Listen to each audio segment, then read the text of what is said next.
Toyota या जपानी कंपनीनं जेव्हा फॉर्च्युनर गाडीची निर्मिती केली तेव्हा त्यांना पुसटशीही कल्पना नसेल की त्यांचं अर्ध मार्केट पश्चिम महाराष्ट्रातल्या गावाखेड्यातला शेतकरी आहे। गाडीची किंमत 35 लाखांपासून 51 लाखांपर्यंत। पण भाजीपाला घेतल्यागत लोक सध्या फॉर्च्युनर गाडी घेतात। महाराष्ट्रामध्ये पुणे आणि आसपासच्या भागामध्ये शहरीकरण वाढलं, उद्योगधंदे आले आणि तसा शेतातल्या ढेकळांना सोन्याचा भाव आला। मग काय, आज घरासमोर फॉर्च्युनर असणं हे घर श्रीमंत असण्याचं पहिलं लक्षण मानलं जाऊ लागलं। फॉर्च्युनर म्हणजे श्रीमंती आणि श्रीमंतीचं दुसरं नाव म्हणजे फॉर्च्युनर, अशी सध्या सगळीकडेच परिस्थिती आहे। हगवणे प्रकरणामध्ये शशांक हगवणेनं सासऱ्याकडून फॉर्च्युनर मागून घेतली। गोरगरीब ओबीसींचे नेते लक्ष्मण हाके यांना त्यांच्या हितचिंतकानं थेट फॉर्च्युनर लेजेंडर 50 लाखांची गाडी भेट म्हणून दिली। आपल्या ड्रायव्हरचा पगारही देऊ न शकणारे लक्ष्मण हाके आता स्टेटस सिम्बॉल असलेल्या फॉर्च्युनरमधून फिरतायत आणि त्यामुळे भल्या भल्यांचा जळफळाट होतोय। अर्थात राजकारण हे होणारच। असो, आजचा विषय हा राजकारणाचा नाहीये, तर आजचा विषय आहे फॉर्च्युनरचा। तिकडे ते हॉटेल भाग्यश्रीचे मालक रोज 12 बोकड कापतायत आणि त्यांच्या बायकोला बर्थडे गिफ्ट म्हणून फॉर्च्युनर देतात। तेव्हा महाराष्ट्रामध्ये उच्च विद्याविभूषित बेरोजगार पोरं आपल्या डिग्र्या पेटवायला निघालेले होते। एकंदरीतच काय, तर सध्या फॉर्च्युनर गाडीनं रस्त्यांसोबतच इंटरनेटवरती सुद्धा धुळा उडवलेला आहे। सविस्तर पाहूयात।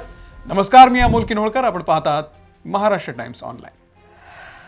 वैष्णवी आणि शशांक हगवणेचं लग्न ठरलं तेव्हा जावयाला कसबटेंनी MG हेक्टर गाडी देऊ केली।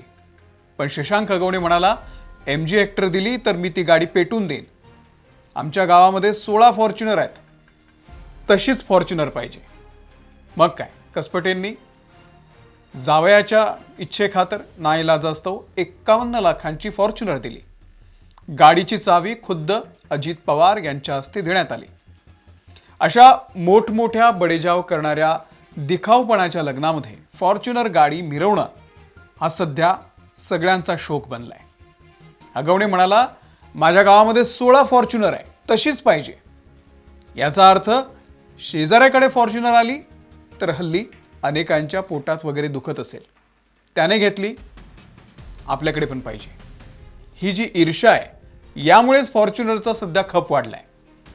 मस्त मोठी, आतमध्ये मोकळी ढाकळी, भरपूर जागा असलेली, नवीन अत्याधुनिक फीचर्स आहे, हे सगळं तर आहेतच फॉर्च्युनरमध्ये। पण हे सगळं बघण्याच्या आधी फक्त नाव बघितलं जातं, फॉर्च्युनर। फॉर्च्युनर पाहिजे। आता त्या हॉटेल भाग्यश्रीवाल्याच्या बायकोला, तिला का बरं फॉर्च्युनर हवी असेल? कारण तिनं कुठेतरी ऐकलं असेल, कुठेतरी पाहिलं असेल।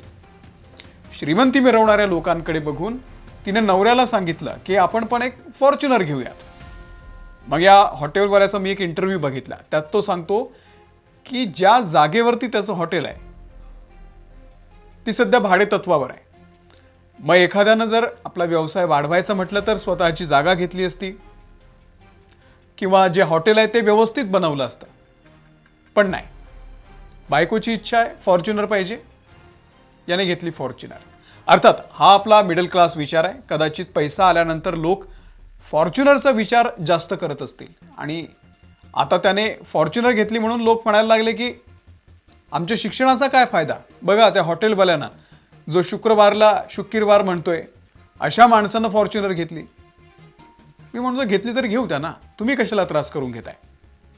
त्याला 4 लोकांना श्रीमंती दाखवायची आहे, त्याने घेतली। तुम्ही तुमच्या शिक्षणाला, नोकरीला कशाला दोष देताय? तर अशी ही फॉर्च्युनरमुळे महाराष्ट्रातल्या मध्यमवर्गीय नोकरदारांना एन्झायटीचा त्रास सुरू झालाय की काय, असं वाटायला लागलेलं आहे आता। आणि आता तिसरं प्रकरण लक्ष्मण हाकेंचं। त्यांचा ड्रायव्हर 2 वर्ष हाकेंची कुठली तरी ती साधी गाडी चालवत होता। आता त्या ड्रायव्हरचे पैसे द्यायला सुद्धा हाकेंकडे पैसे नव्हते। गाडीचा मेंटेनन्स सुद्धा त्यांना परवडत नव्हता। पण 50 लाखाची गाडी हाकेंना त्यांच्या हितचिंतकांनी दिली असं त्यांचं म्हणणं आहे, ती सुद्धा फॉर्च्युनर। आता इथे त्यांच्या प्रतिस्पर्धी राजकारण्यांच्या पोटामध्ये त्रास सुरू झाला की हाकेंना कशी काय फॉर्च्युनर दिली? अहो तुम्ही पण तुमच्या साहेबांना मागा। आता फॉर्च्युनरच्या जागी एखादी दुसरी दिली असती 5-10 लाखाची गाडी, तर कदाचित टीका झाली नसती, त्यांच्याही पोटातला त्रास सुरू झाला नसता. पण फॉर्च्युनर 50 लाखांची फॉर्च्युनर दिली म्हणून आता त्यावरून राजकारण सुरू झालंय. एकंदरीतच सांगायचा मुद्दा आहे की फॉर्च्युनरमुळे अनेकांचं स्टेटस वाढलंय, तर इतरांना त्यामुळे इन्सिक्युरिटी वाढू लागलेली आहे. पण दोष बिचाऱ्या त्या फॉर्च्युनरला दिला जातोय. आधी बोलेरो होती, सुमो, MG हेक्टर, मधल्या काळामध्ये स्कॉर्पिओ गाडी फार दिसायची.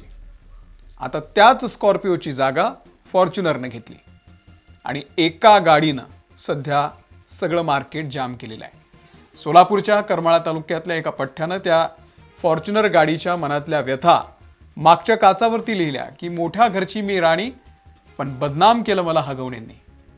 अशी ही बदनाम राणी फॉर्च्युनर. कमेंट बॉक्समध्ये तुमच्याकडे कोणती गाडी आहे ती लिहा आणि फॉर्च्युनर घेण्याचा तुमचा काय प्लॅन असेल तर तो सुद्धा सांगा. धन्यवाद.